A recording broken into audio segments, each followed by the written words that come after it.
दोस्तों, जरा अपने आसपास देखो। क्या आपने कभी महसूस किया है कि कुछ लोग आपसे आधी मेहनत करते हैं लेकिन उनकी कमाई आपसे 10 गुना ज्यादा है, और वहीं आप या आपके जानने वाले दिन रात कोल्हू के बैल की तरह खटते हैं, पसीना बहाते हैं, फिर भी महीने के अंत में हाथ खाली रह जाता है। आखिर ऐसा क्यों?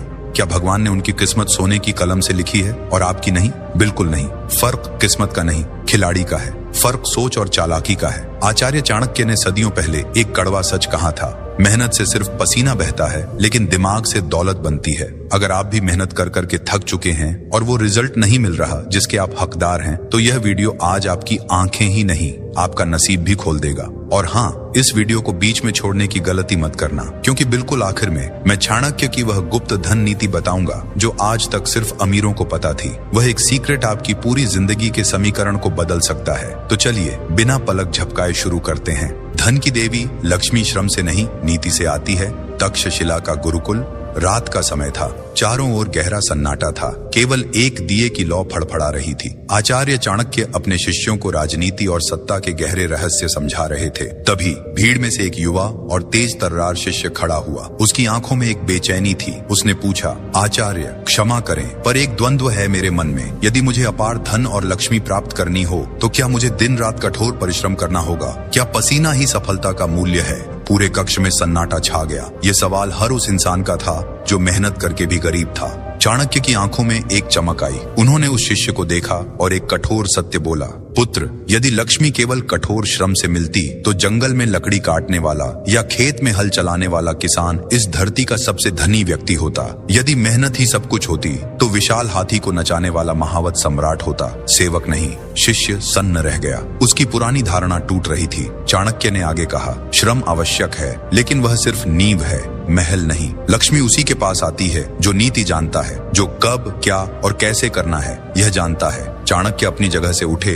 और टहलते हुए बोले, तुम्हें क्या लगता है मैंने चंद्रगुप्त को सम्राट क्यों बनाया? क्या वह सबसे ताकतवर योद्धा था? नहीं, लेकिन उसके पास वह दृष्टि थी जो दूसरों के पास नहीं थी। वह गर्दन के नीचे, शरीर से नहीं, गर्दन के ऊपर, दिमाग से लड़ता था। चाणक्य ने जलते हुए दीपक की ओर इशारा किया और बोले, इस दीपक को देख, इसमें घी है, बाती है और अग्नि भी है, यानी मेहनत की सारी सामग्री है। लेकिन अगर तू इसे तूफान के सामने रख देगा तो यह बुझ जाएगा। मेहनत वही है पर दिशा गलत है। उन्होंने शिष्यों की आंखों में आंखें डालकर कहा, अगर तुम जिंदगी भर सिर्फ काम करने में लगे रहोगे तो तुम एक बेहतरीन नौकर तो बन जाओगे पर कभी मालिक नहीं बन पाओगे। याद रखना, लक्ष्मी सेवा के पीछे नहीं, उस दिमाग के पीछे चलती है जो सेवाओं का संचालन करता है। उस दिन शिष्यों को समझ आ गया कि पसीना बहाना मजदूरी है और पसीने को सही जगह बहाना चतुराई है। समय का पहिया घूमा। मगध में चंद्रगुप्त का राज्य था। एक विशाल सभा बुलाई गई। वहाँ बड़े बड़े व्यापारी, सैनिक और विद्वान बैठे थे। सबका एक ही सवाल था, लक्ष्मी की चाल को कैसे पकड़े,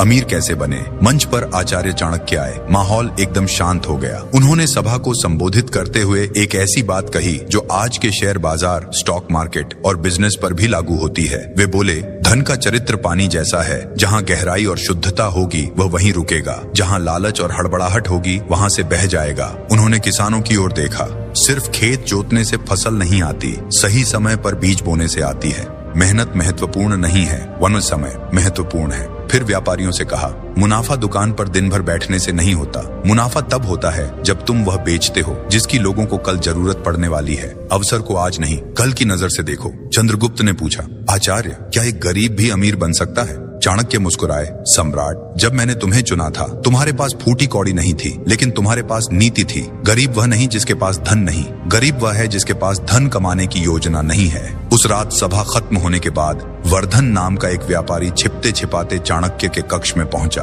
वह बहुत दुखी था। उसने कहा, आचार्य, मैं 20 साल से व्यापार कर रहा हूँ, न धूप देखता हूँ न छांव, फिर भी पैसा आता है और चला जाता है। मेरे हाथ छलनी हो गए मेहनत कर करके, पर तिजोरी खाली है। आखिर भूल कहाँ हो रही है? दोस्तों, क्या वर्धन की कहानी आपकी कहानी जैसी नहीं लगती? चाणक्य ने उसे सांत्वना नहीं दी, बल्कि उसे धन के 3 शत्रु बताए। इसे ध्यान से सुनना, यह आपके लिए है। अनियंत्रित खर्च। तुम सोचते हो पैसा कमा लिया तो राजा बन गए, पर लक्ष्मी देखती है कि तुम उसका सम्मान करते हो या उसे उड़ाते हो। जो धन को उड़ाता है, धन उसे उड़ा देता है। अस्थिर निर्णय। जो इंसान फैसला लेने में कल कल करता है, अवसर उसके हाथ से निकल जाता है। लक्ष्मी आलसी के पास नहीं, साहसी के पास जाती है।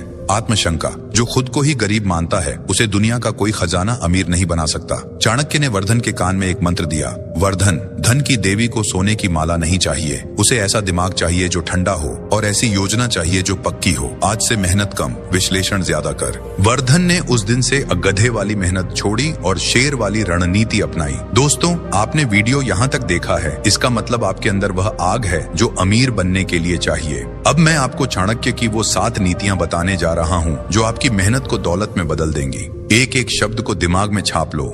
नीति नंबर 1, लक्ष्मी बुद्धि की दासी है, पसीने की नहीं। हाथ पैर हिलाने से पैसा नहीं आता, दिमाग के घोड़े दौड़ाने से आता है। काम करने से पहले सोचो, क्या यह काम मुझे अमीर बनाएगा या सिर्फ व्यस्त रखेगा। नीति नंबर 2, खुद पर नियंत्रण। पैसा आने से पहले अगर दिमाग खराब हो जाए तो पैसा टिकता नहीं। पहले अपनी आदतों को अमीर बनाओ, बैंक बैलेंस अपने आप अमीर बन जाएगा। नीति नंबर 3, कमाने से बड़ी कला है बचाना। अमीर वह नहीं जो 1 लाख कमाता है और 99,000 उड़ा देता है। अमीर वह है जो 50,000 कमाता है पर उसे निवेश करके 1 लाख बना देता है। नीति नंबर 4, समय ही असली धन है। चाणक्य कहते हैं, जिसने अपना समय फालतू लोगों और फालतू कामों में गवाया, उसने अपनी दौलत में आग लगा दी। समय को बेचना बंद करो, समय को खरीदना सीखो। नीति नंबर 5, बुद्धि का निवेश। सोने चांदी में नहीं, पहले अपने दिमाग पर खर्च करो। जो इंसान सीखता रहता है, लक्ष्मी उसके घर का रास्ता कभी नहीं भूलती। नीति नंबर 6, अवसर को सूंघना सीखो। भीड़ जिस तरफ जा रही है, जरूरी नहीं कि सोना वहीं हो। चाणक्य कहते हैं, वहां देखो जहां कोई नहीं देख रहा।